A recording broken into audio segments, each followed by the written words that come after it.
Hi, this is Mrs. Guthrie again, and we are going to be looking at code.org, lesson 5 in unit 2 today. We're actually taking a step back in this lesson because in the previous lessons we've been working on building web pages.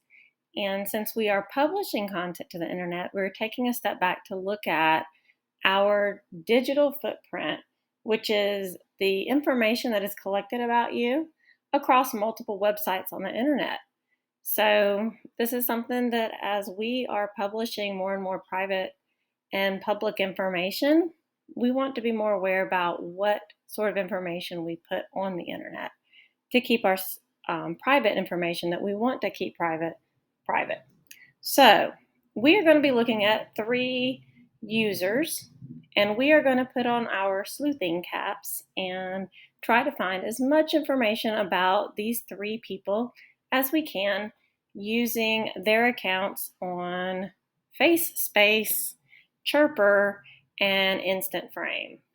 So obviously these are, fake users with accounts, that are supposed to simulate Facebook, Twitter, and Instagram, but it's going to give us the idea of what kind of things we can look out for and be aware of as we are posting things online, whether it be on websites that we're creating or on other sites like social media.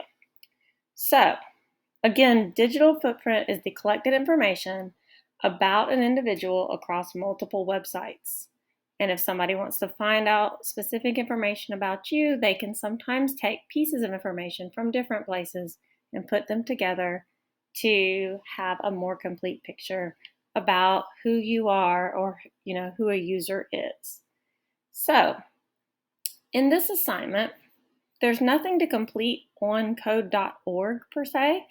You will be instead getting an activity guide, or if you're working from home, you can do it digitally.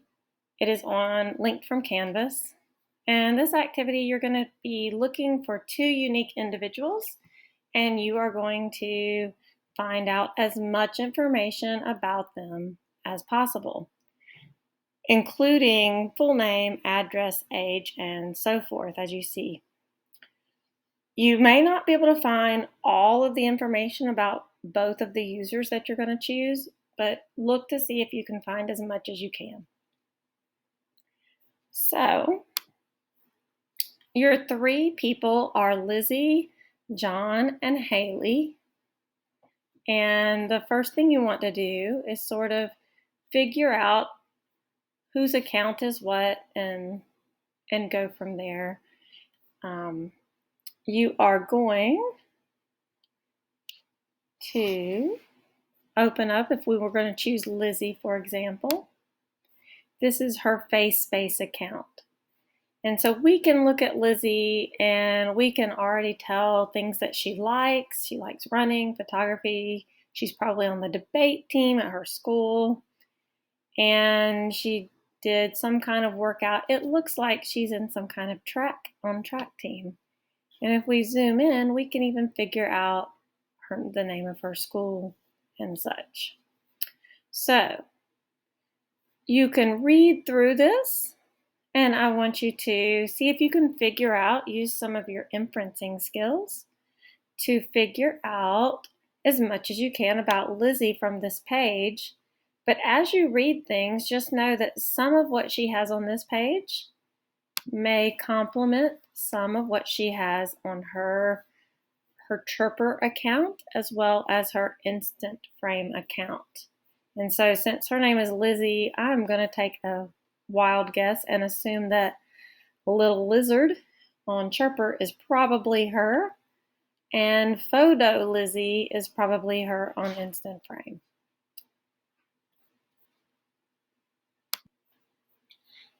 So as we go back to our activity guide, if we were going to be doing Lizzie, it's not letting me write on this copy. Let's see. When you guys open yours, it is a new copy, but you would fill in Lizzie Dell since that is her FaceSpace account. And that also is probably her first and last name.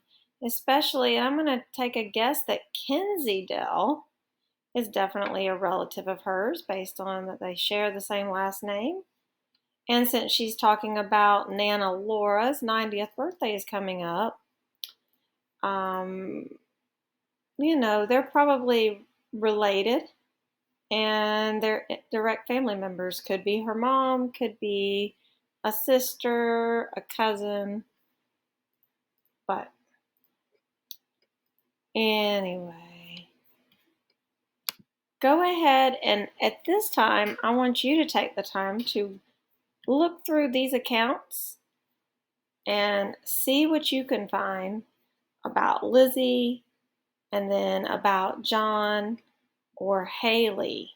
And you can look through any two of those to fill out your activity guide.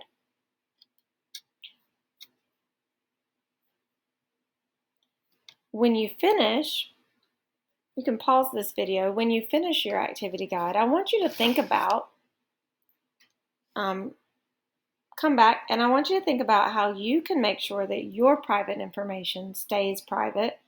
I want you to think about if you were to give somebody who is just starting to get on social media, somebody who is just starting to put things on the internet, what kind of things would you tell them that they should try to not share? And are there certain websites that are safe to share things like your email address with? Think about that. Code.org has your email address. That's how you log in with your Google account. Is that okay? Why is it okay for Code.org to have that information, but maybe not something that you would publish on Instagram? What about photographs? Where would it be okay to put a photo where it may not be okay to put maybe a photograph of other things? What sort of things might you look for in the background of your photographs, or even on like the clothes that you're wearing, that may tell more personal information about you than what you really want to let others know? So again, think about if other people are viewing your information, what are things that you would want them to know? What are things you might be not so comfortable with strangers or people who have access to that information knowing about you? And we want to keep those private things private by being aware of what actually goes on the internet. Once it's published, and people can take screenshots and things like this, there is no guarantee that the things that get published on social media are going to, sometimes even if you try to go back and delete things, it's still possible for it to still be there, whether it be on other people's devices because they've downloaded a screenshot or otherwise. And there have been countless people who have lost opportunities for employment. They've lost opportunities for scholarships, even entry into universities, because of things that they've published on social media. So I think this is a really good and important lesson to really take seriously and think about. And as you're going through this. Now in class, we're going to talk more about, we're going to have a discussion over things, but if you're working from home, hopefully going through this activity is going to help you think differently about what you may choose to publish online in the future. All right, have a great day, and let me know if you have any questions.